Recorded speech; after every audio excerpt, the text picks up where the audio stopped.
ቅዱስ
ጸሎተ ማርያም ወስደታ ያደረገ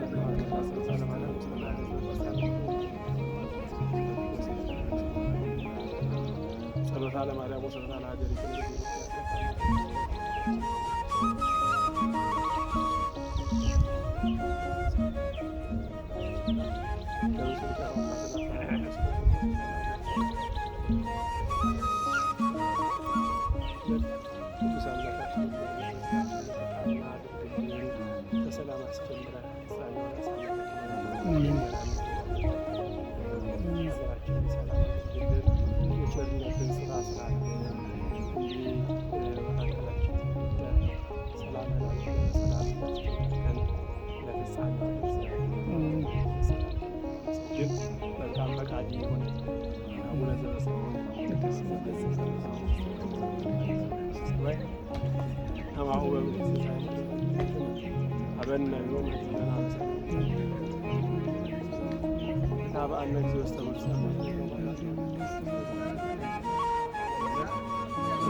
ኢየሱስ ክርስቶስ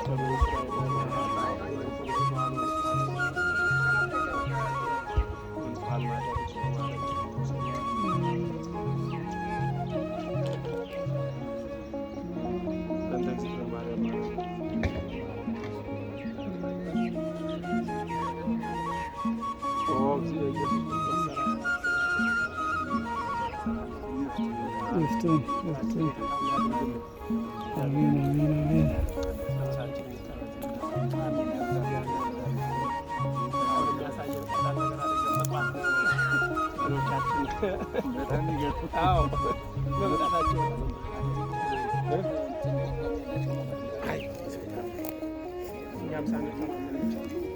እንግዲህ አዳራሽ ለጸበል የሚሰራ ነው። ልክ አሁን እንዲሆነ የተጀመረው ሲፈጸም ሲሰራ ደግሞ ድንቅ ነው የሚያስብለው። አንደኛ ፋይል አድርገው ያስቀምጡት አባታችን። እግዚአብሔር ፈቃዱ ሆኖ ምናልባት የአዳራሽ ሰርቶ ሲጠናቀቅ አብዛኛውን ህዝበ ክርስቲያን ያገለግሉበታል ለምናስበው እርስዎን እግዚአብሔር በእርስዎ ላይ አድሮ ያ በዚሁ አካውንቱን ቢነግሯቸው ያግዛል፣ ከፍ ከፍ ያደርጋል ብለን እናስባለን። ምናልባት በዚህ በእርስዎ ሚዲያ የሚከታተሉ ምዕመናን ይህንን ትልቅ አገልግሎት የሚሰጥ አዳራሽ ለመስራት ዛሬ እንግዲህ መሰረት ያስቀምጠናል ብለናል። ስራውን አንድ ብለን ጀምረናል እና ለፍጻሜ እንዲደርስ የበኩላቸውን አስተዋጽኦ እገዛ እንዲያደርጉ በሰማዕቱ ቅዱስ መርቆሬዎስ ስም እናሳስባለን ማለት ነው። እግዚአብሔር አምላክ አካውንቱንም በዚሁ ላይ ስራችን የተቃና አድርጎ ለፍጻሜ ያብቃልን። አካውንታችን 10,034 80 16 77 ሰማዕቱ ቅዱስ መርቆሬዎስ ጎፋ መብራት ኃይል የደብረ መዊ ቅዱስ መርቆሬዎስ ቤተክርስቲያን አካውንት ነው። ምእመናን የምትችሉትን ሁሉ ገዛ እንድታደርጉልን በቤተክርስቲያናችን ስም እናሳስባለን። እግዚአብሔር ይስጥልን አባታችን። አሜን አሜን። እንግዲህ የምታዩት እንግዲህ ሰፊ ሜዳ ያው ለጸበልተኛ የሚሰራ ነው። ስለዚህ በውጭውም በዚሁም ሀገር ያላችሁት የበረከቱ ተሳታፊ ትሆናላችሁ። አባታችን ባስቀመጡት አካውንት በዚያ ላይ ማስገባት ትችላላችሁ። የሜዳው እንደምታዩት ነው። እስካሁን እያጠመቅን ያለ ነው በዚህ ታች ጫካ ውስጥ ነው። ያው ውስን ጠባብ ነው፣ ግን እዚህ ሲመጡ ከተለያዩ ሀገር እየመጡ ስለሆነ ማረፊያም ስለሌለ ስለዚህ ትልቅ አዳራሽ ይሰራል ብለን እንግዲህ እንደ እግዚአብሔር ፈቃድ እንግዲህ የዛሬ መሰረት ድንጋይ ጥለዋል። አባቶቻችን በጸሎት ጀምረዋል። ያው እንግዲህ ካህናቱ ነው እየተሸከመ ያለው። አንዳንድ ምእመናን አለ። ይሄ ነው እንግዲህ ግንባር ቀደም የሆኑት ያው አባቶቻችን ናቸው። እንግዲህ ካህናቱ ሊቃውንት ምናልባት ወደፊት በደንብ ተገቢ በሆነ አይነት መንገድ እንገልጽላችኋል ስራው የደረሰበትን የሚለውን እርስዎ ደግሞ መልእክት ያስተላልፉ። እሺ እሺ፣ እናመሰግናለን። ክብር ይስጥልን አባታችን።